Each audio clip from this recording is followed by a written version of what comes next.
Thank you guys for coming. This week we're going to be talking about capitalism. I'm going to go like that. So in accordance to like February 14th, Valentine's Day, our theme is crushing on capitalism. So as you can see, Cupid here loves money. And Ben Franklin is daddy, apparently. Okay, so raise your hand if you guys are not on the email list.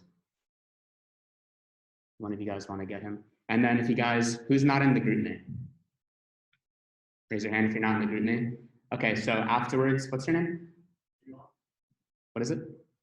Gian. Okay, so Gian, afterwards, see me, and we'll get you in the group name. I can get you in the group name also, Tamsin. Okay, so this is last meeting. 2 weeks ago, we talked about big tech censorship. This was around the time they banned President Trump on Twitter and banned Reddit, not Reddit, Parler. So yeah, it was a great meeting and it was a lot of fun.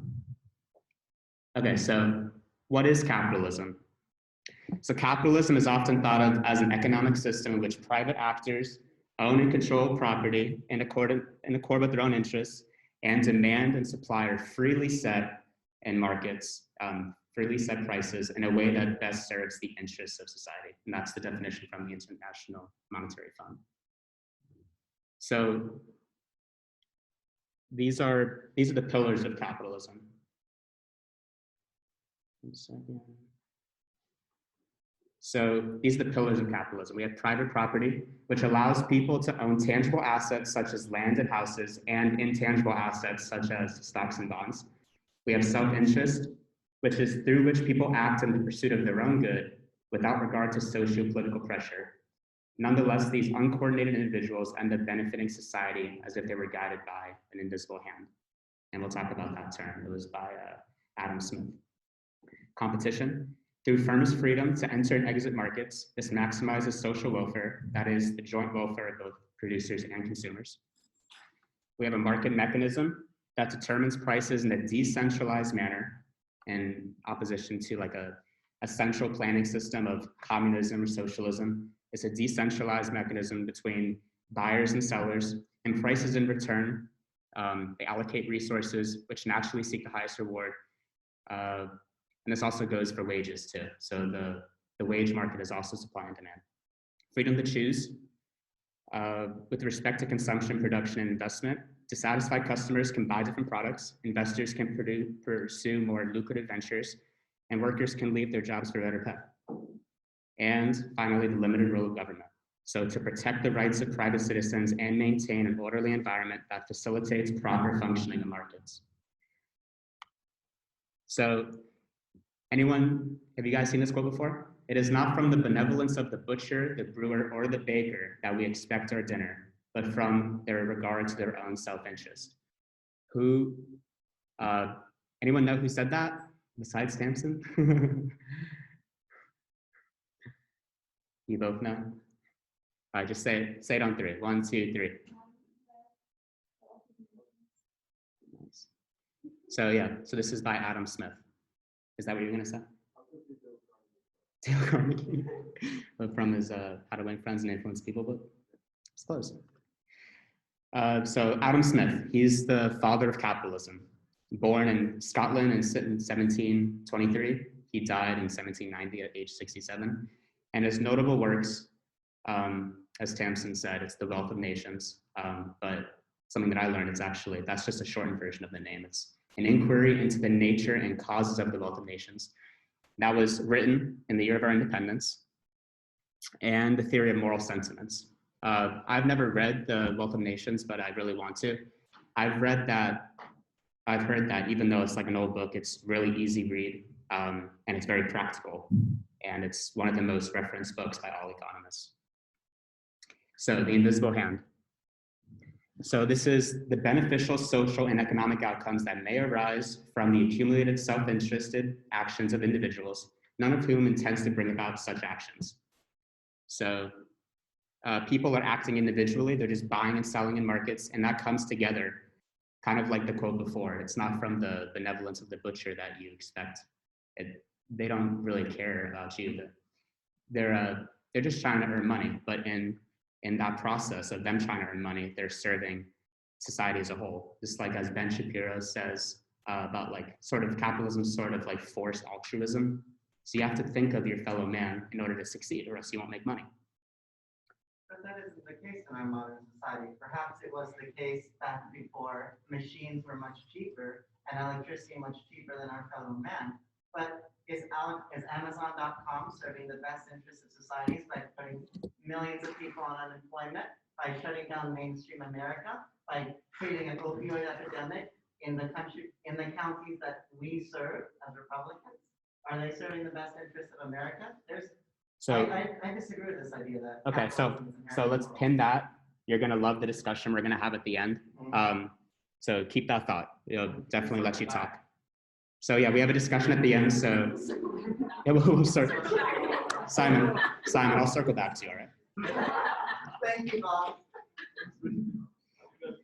I'm not gonna circle back. Each individual. So this is a quote from his book. Each individual generally indeed neither intends to promote the public interest, nor knows how much he is promoting it. He intends only to his own security, and by directing that industry in such a manner as to produce may be of the greatest value. He intends only to his own gain, and he is in this, as in many other cases, led by an invisible hand to promote an end which was no part of his intention. So this is the invisible hand. These are like the tenets of capitalism. So you have profit-seeking producers will make more. Needs of society are automatically met. The government does not get involved. Competition keeps quality high, competition keeps prices low, and competition and self-interest act as an invisible hand that regulate the market. So in a properly functioning free market where there's lots of competition, where there's no monopolies, oligopolies, typically you see the quality of products go up and the prices go down. So this is a great video by PragerU. Listen to that. Take a close look at this.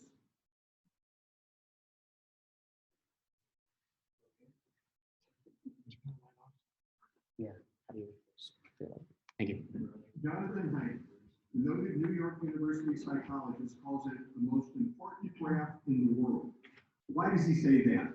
Because he knows this graph reveals a simple, inescapable fact. There is no substitute for free market capitalism as a promoter of human prosperity.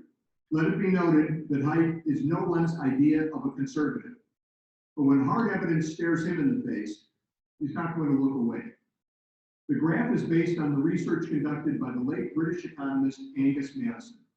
The numbers along the x-axis are years, 2,000 of them. The number on the y-axis are dollars, all of them, divided by the number of people on the planet. It's what's called GDP per capita, which is the world's economic output divided by its population.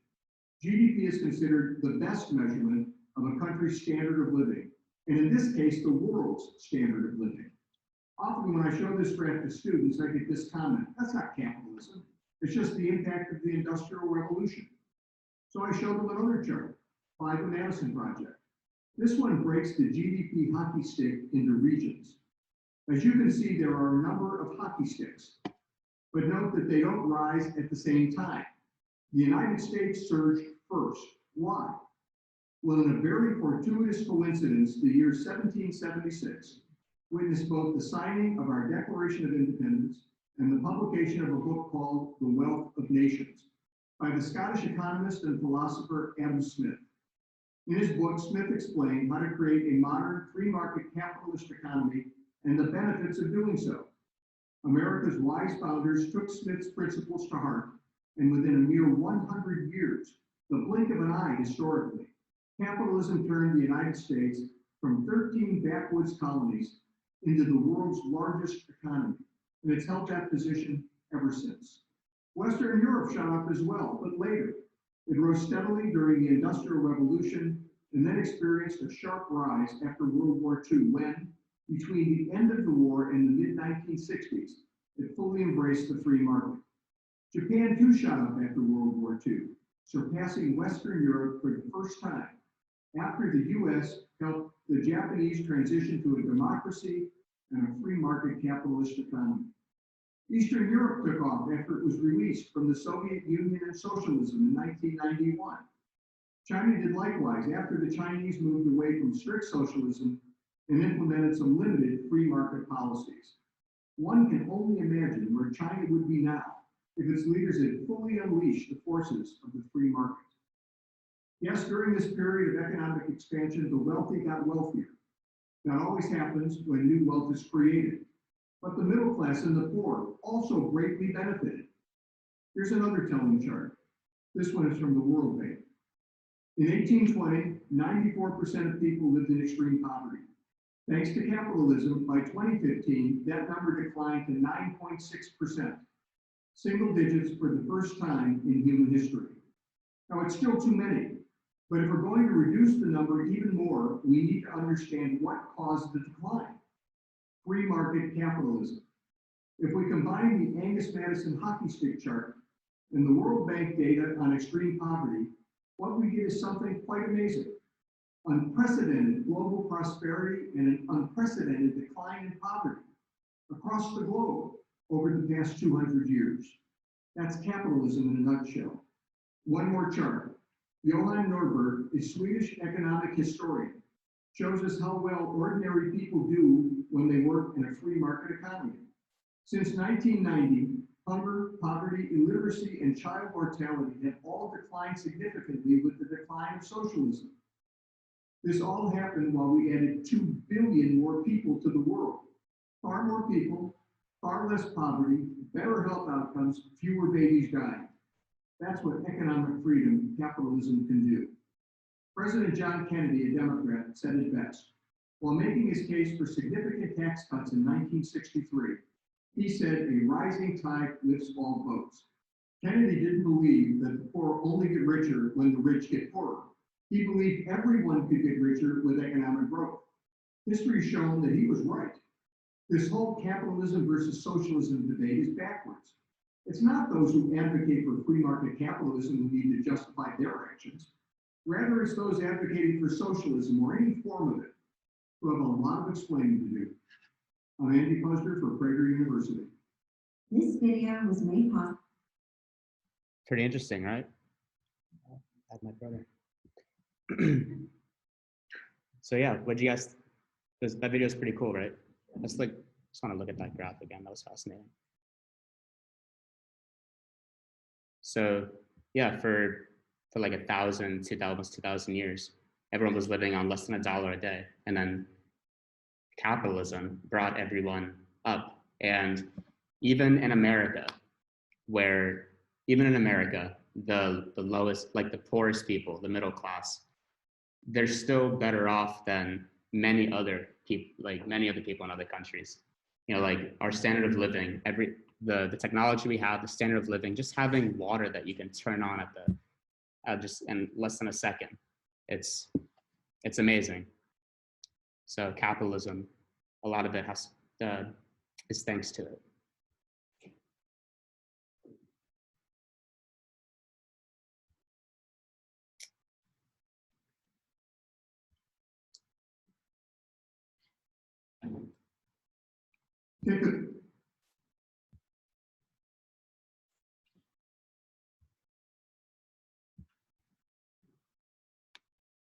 Okay, so mixed economies. This is where you have socialism, elements of socialism and capitalism.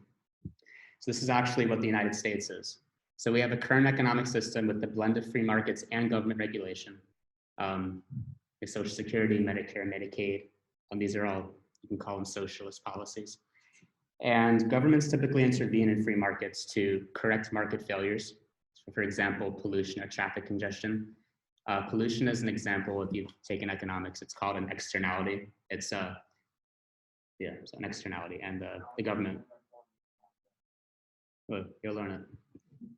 So promote the social welfare, defense, and public safety. So John Maynard Keynes, he was born in England in 1883. He died in 1946 in England, and his notable work, his magnum opus, is The General Theory of Employment, Interest, and Money. So this guy is responsible for the policies of FDR and the Great Depression. So these are his critiques. So in the Great Depression in the 1930s, advanced capitalist economies had high unemployment. The capitalist economy, he was saying the capitalist economy can remain indefinitely in equilibrium with high unemployment, and no growth. He said that capitalist economies cannot operate on their own without government intervention to promote aggregate demand, fight high unemployment, and curb inflation. And he thought that cutting taxes and increasing government spending to pull the economy was necessary to pull the economy out of the Depression. And he said that these actions sought to temper the boom and bust of the business cycle and help capitalism recover following the Great Depression. But he never intended to replace capitalism. He just asserted that periodic government intervention is necessary. In his book, he actually, I don't know if he's being facetious or not, but he actually said that perhaps we can just dig, you can just have like in jars, just have money in jars and dig it and just bury it in the ground and then have people dig it up. And then when they dig it up, they had money, or you can pay them. So he was just finding ways to put money into people's pockets. So socialism, everyone's favorite word here, is a populist economic and political system based on collective or public ownership of the means of production, which are machinery, tools, and factories. And it's about central planning of the economy. We're going to watch Carter.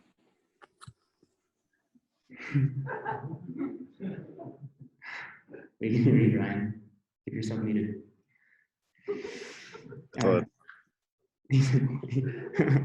Said oi. All right, so central planning, and then this is what they say. It leads to a more equitable distribution of goods and services in a more equitable society. And then the very famous Marxist idea is from each according to his ability, to each according to need, or from each according to ability to each according to need.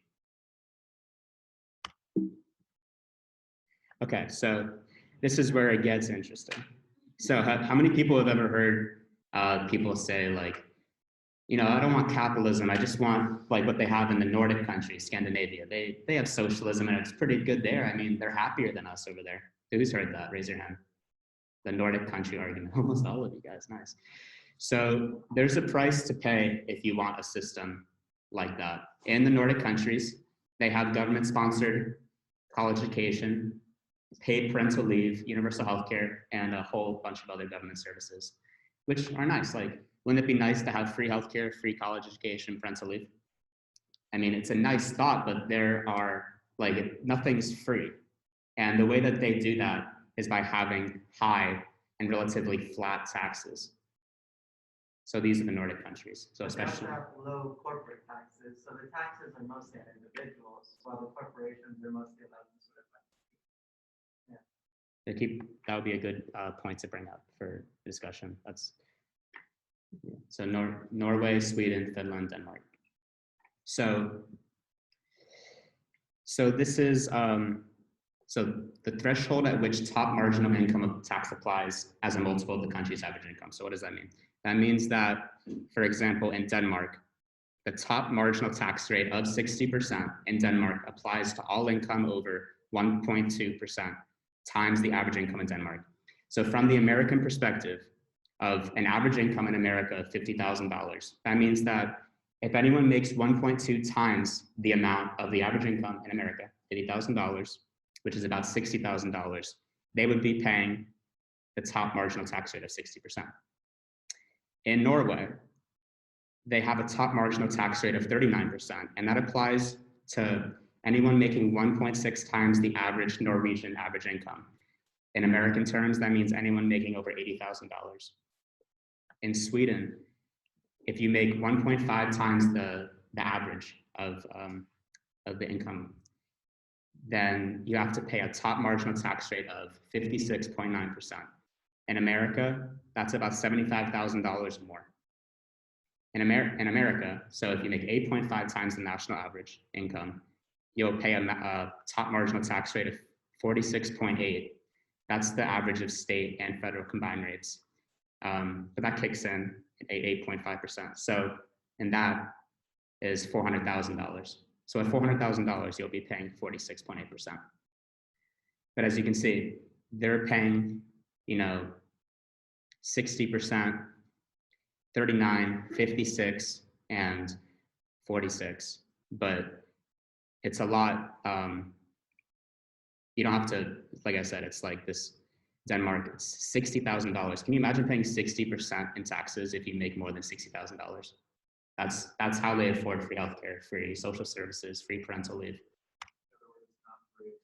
In other words, it's not free. Nothing's free.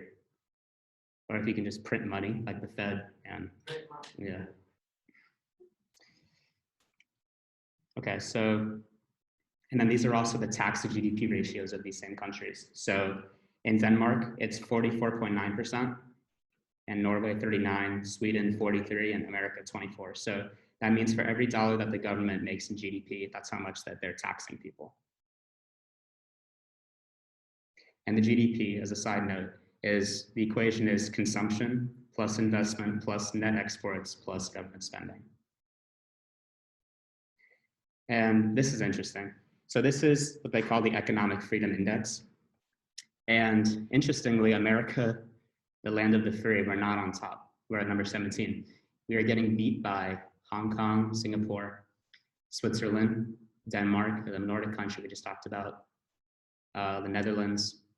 So yeah, and the EFI, Economic Freedom Index, this is based on the rule of law, so property rights, judicial effectiveness, and government integrity. Government size, which is tax burden, government spending, fiscal health.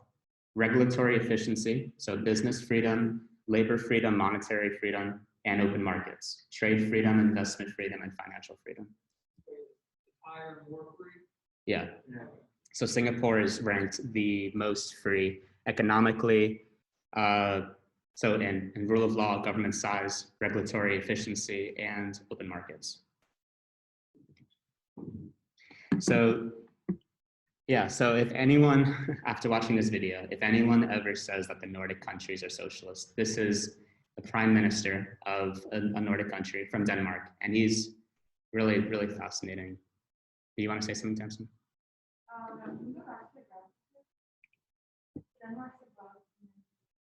Yeah.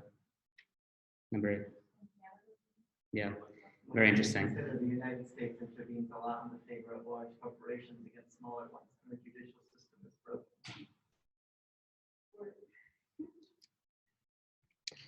So, Prime Minister of Denmark.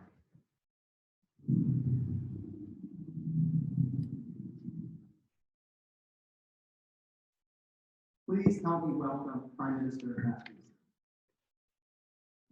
I know that some people in the US associate the Nordic model with some sort of socialism. Therefore, I would like to make one thing clear. Denmark is far from a socialist planned economy. Denmark is a market economy. The Nordic model is an expanded welfare state which provides a high level of security for its citizens, but it is also a successful market economy with much freedom to pursue your dreams and live your life as you wish. But what does it mean to have a welfare state, you could ask? Well, for instance, we have universal health coverage. You don't pay to see your doctor or go to the hospital. We have a high degree of social security. You are entitled to benefits if you lose your job, if you get sick, if you are disabled. We have 1 year of maternity leave. We have subsidized early childhood education and care. And we ensure care for our elderly if they cannot manage on their own. We also have a strong and free educational system. Students in institutions for higher education and universities don't pay tuition. On the contrary, they receive educational grants for studying. So, what is the catch, you could ask? And the most obvious one is, of course, the high taxes. The top income tax in Denmark is almost 60%. We have a 25% sales tax. And on cars, the excise duties is up to 180%.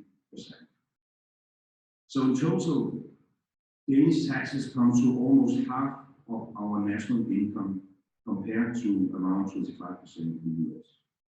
Quite a substantial difference, you could say. And we have to be honest about the problems related to the Nordic model. In a society with high taxes, we have to be very conscious about the incentives to work. In a society with a high level of social security, we have to pay special attention to the incentives among lower income groups to take it. In a welfare state with a large public sector, we continuously have to make sure that we do not undermine the sense of personal responsibility and citizenship. And in a country where salaries are high and the distribution of wealth is high, we are challenged by foreign labor willing to work for salaries that are low in a Danish context. And my answer to all these different challenges is reforms, reforms, reforms. We have no choice but to reform our society in order to preserve the welfare state and the public support for it. We have to reform the public sector. The answer cannot always be send more money. Part of the answer is higher efficiency. We continuously have to find better ways to do things. For instance, ways to use digital technologies. And we have to bring about reforms which support strong and effective public sector. We need more jobs in the private sector in order to afford our welfare system. And I want to improve our education to improve the qualifications of the workforce. And I want to reduce taxes on labor, especially the labor with lower incomes. Not, of course, to the level in the United States, that's unrealistic, but lower than in Denmark today. I want to improve our competitiveness, reduce taxes for business, remove red tape. Because without enough private sector jobs, the economy will lose its cohesion. For decades, we were used to the economy moving forward and upward. It was as if progress and growth was a kind of law of nature, but it wasn't. No, I love that video. Yep. Isn't that interesting? So that's, like I said, if anyone ever says that the Nordic countries are socialists, just send them the video of the Prime Minister of Denmark. So it was especially interesting that he said that he wants to lower taxes for businesses and individuals. He admitted that if you're going to have all these public programs, it's just not feasible.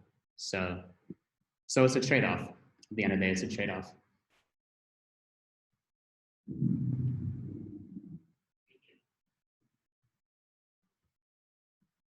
Okay, so now we're going to have our Vice President Johanni lead a discussion.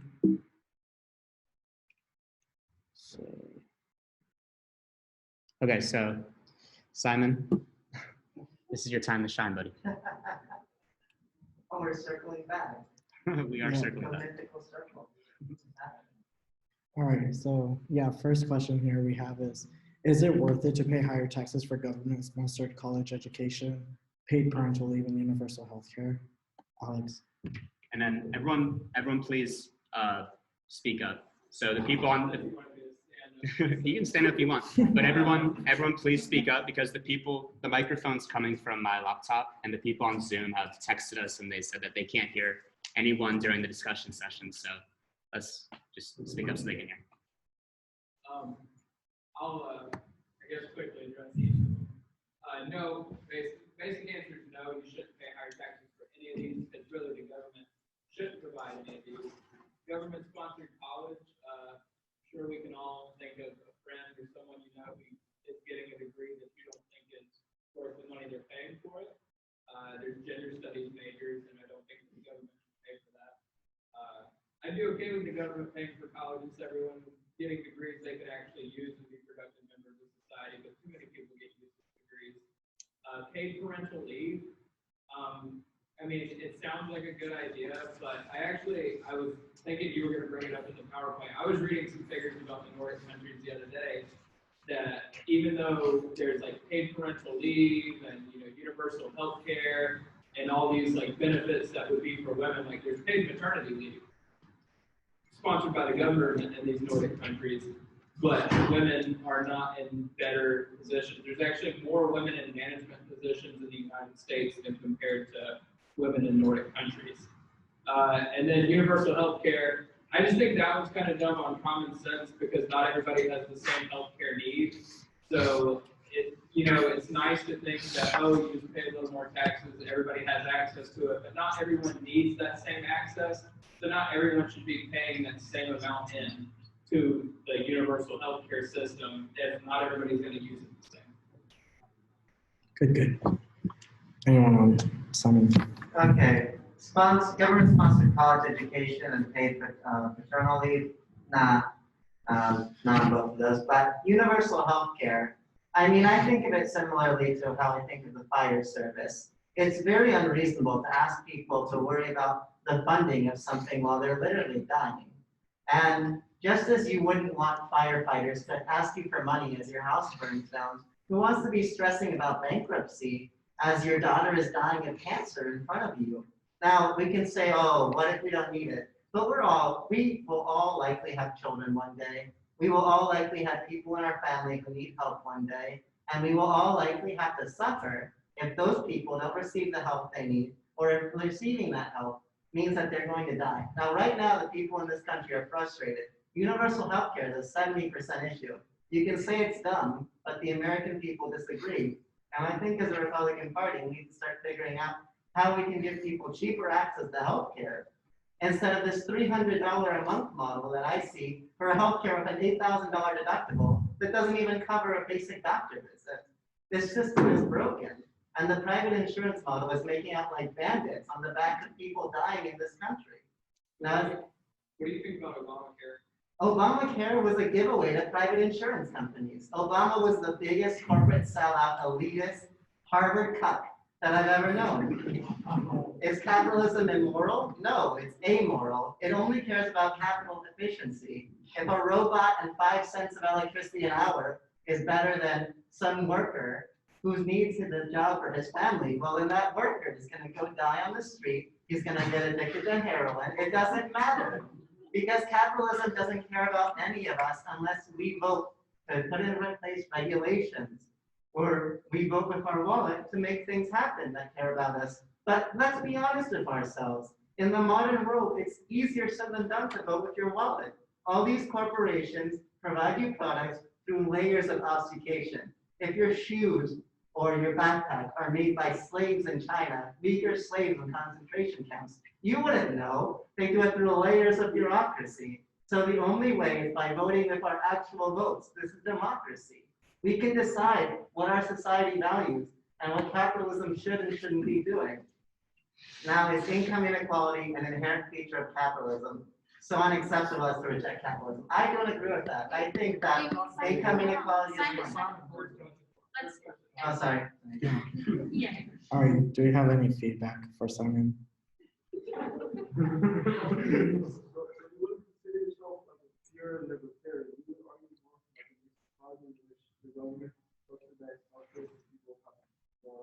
I'm a nationalist. I just want this country to beat China. Democracy to survive. I'm kind of wondering the same thing as him. Do you believe in the full governmentization of healthcare, or do you believe in like a coexist government subsidy private model? I think that's a good model. We should be competing with each other, but I think it's more efficient to have it on one model for simply negotiating power. Just there's some things that are cheaper to do with this one thing. And I think healthcare is one of those. Like a country like the UK, for its NHS, pays half as much as we do per year on healthcare as a percentage of their economy. And they're receiving a better quality of service. So I don't think it's fair for us to be paying this much just to essentially pound the pockets of the insurance lobbyists who are sticking money in Biden's pocket right now to get COBRA subsidies.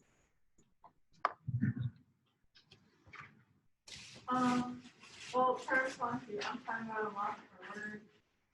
What to say to that? But like to respond to the question, I think like in theory everybody wants that. Like in theory it all sounds great, but like even if we had universal health care, like my parents grew up in Russia and like during communism, and they said there was universal health care, but everybody still had to pay. Because if you wanted health care, then you would either wait like 6 months in line for the doctor to have like an opening for you, or you would go to a private clinic and you would get attention like when you actually need it. Even then, I'll put emphasis on that point as well. Doctors were considered the lowest of the low. They were serving everybody because of that universal health care was implemented within the socialistic aspect. It wasn't even considered communism still, because communism at that point was considered a utopia. You reached it, it was a perfect society, no problems whatsoever.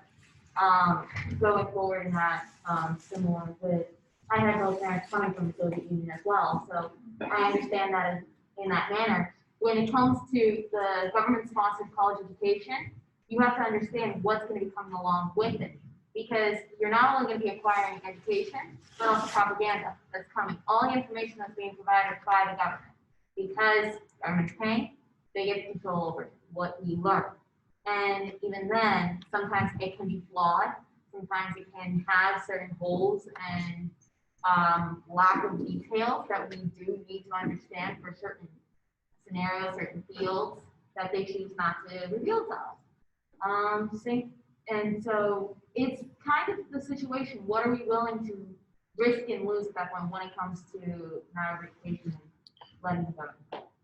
That's good. Reese? So one point on universal health care, I do not think it should be government mandated or sponsored at all. My mom works at Mayo Clinic in the liver transplant side, and she says all the time that there are people who are just dying to get over here from places like Canada that supposedly have this great system, that they can't get a transplant within a 6-month period. Therefore, cirrhosis takes over, and their body becomes autodeficient, and they just, they can't get that service. So it would be really tough to implement everything from just a stiff like cold to eating a transplant or a new organ. That's how. I mean, to speak to the demand side, I don't know about that personal situation with the Mayo Clinic, and I would need to research that more. But to speak of the demand side, it seems like that's a simple supply and demand side. Now, I would say, think about all the money that's going towards the middlemen in the healthcare industry, the insurance companies, all these racketeers, the lobbyists. Why don't we use that money for something like sponsoring doctors to go to college, raising salaries of doctors to increase the supply of them? I mean, we don't want government-sponsored education for underwater basket weaving. No one wants that. But med school is ridiculously priced, and these regulations on doctors are ridiculous. Let's increase the supply. But you can't increase the supply of doctors and increase the salary. Because like in Florida, doctors are actually probably one of the lowest paid like in the nation because there's so many of them. And like in other parts of the nation, they get paid much more because like there's so few of them. Not only that, it's also the field that they go into. You can't, the minute that you start changing something when it comes to salary, other fields are going to get mad because why aren't theirs getting raised? Moreover, it's the lack of education that we're receiving from different universities and colleges within medical schools. You have so many doctors right now out there that don't understand why they're doing certain procedures in that manner. Why are they conducting these certain techniques? If you have, for example, a Florida medical student go international to Israel, for example, one of the top areas for medical, in the medical field internationally, they won't have a clue what to do because they don't understand what they're working on. We have one of the longest medical university tracks in the world, though. Why is that the case? Because of the lack of detail, as I was stating, because you have everything that's coming in, what's provided and what's needed to know. That's what people are wanting to learn at this point. What is needed to know, not why. You want to know how, never the why. When you go in and understand why, that's when you truly get your application of money's worth. That's when you truly are providing the accurate services, and that's when you can start seeing more promotion happening, more money being worked towards yourself. those that don't understand it are in the lower areas and thus are losing more money and not earning as much because they're not able to, how to say, deal with that same information that other people already were able to acquire, so to speak. Okay, but take an example like rural America, where you cannot have a doctor in an area for thousands of miles. That's a result of our current capitalist system, a solely capitalist system. Shouldn't we do something for those people who have to drive to other states in order to seek any sort of medical treatment? Granted, but that's also based upon the doctor's choice where they choose to reside. But it's also government regulations, like regulations that prevent nurses from seeing patients, regulations that prevent telemedicine. Which board are you discussing? Because you have different boards that have different standards and regulations. So which state are you discussing these regulations that are attributing to? And as well as, The American Medical can Association. you cite those different regulations as well? You have to be careful because, as I said, Nice different sentence. fields and different services have different attributions and regulations. And just because it can be in certain rural areas, again, it can happen, but you have certain rural areas where you do have a doctor that does practice there. You do have general practitioners that do work. Will they go there? No. Why? Because they may have a bad reputation. All right, so great conversation again. We're gonna go right to the last question, and I would take a couple answers for a minute each, and then we'll move on to the Kahoot, and then we'll pick up the conversation after. Good. All right, so the last question is income inequality an inherent feature of capitalism so unacceptable as to reject capitalism? Alex. It is. I do think it is an inherent feature of capitalism. I think in capitalism there have to be winners and there have to be losers. But I don't think it's so unacceptable just to reject capitalism because I'd rather some of us be poor than all of us be poor. And, True. All right. Another response? Anyone? I'd say that income inequality is an inherent feature of man's civilization itself. But even if you look at socialist countries where communism is tried, you do end up with oligarchs who do end up making more money and living at higher standards of living than the Commonwealth. From a historical perspective, throughout human history, as we've increased our productivity, the people at the top have received a larger and larger share. And just because there is more to take, that's always what it is. The elites always have a bit more as productivity increases. That's just human history. From agriculture to feudalism to now. All right. And Colton, last one. So just the only income inequality is that significant in terms of the grand scheme of things because capitalism is based on human nature. There's going to be people that succeed and there's going to be people that don't. So it's just based on the idea of human nature. Adam Smith really studied it. So yeah. Just one quick thing to also kind of elaborate on what he said and to talk about like the charts we were looking at. Even for the poorest of the poor now, because of capitalism, are much better than the poorest of the poor 200 years ago. Like, I don't know if you ever looked at what qualifies as the poverty line now, but it's like, if you don't have high-speed internet, you're now below the poverty line. So there's like, I mean, what we consider poor now is much better than what was considered poor in the past. And that's as a result. Not only are the poorest of the poor better now than they were 200 years ago, the poorest of the poor now in America are better than like Other countries. I don't know the percentage, 80, 90% of other, like I said, the poorest of the poor in America are light years more fortunate than other people in other countries.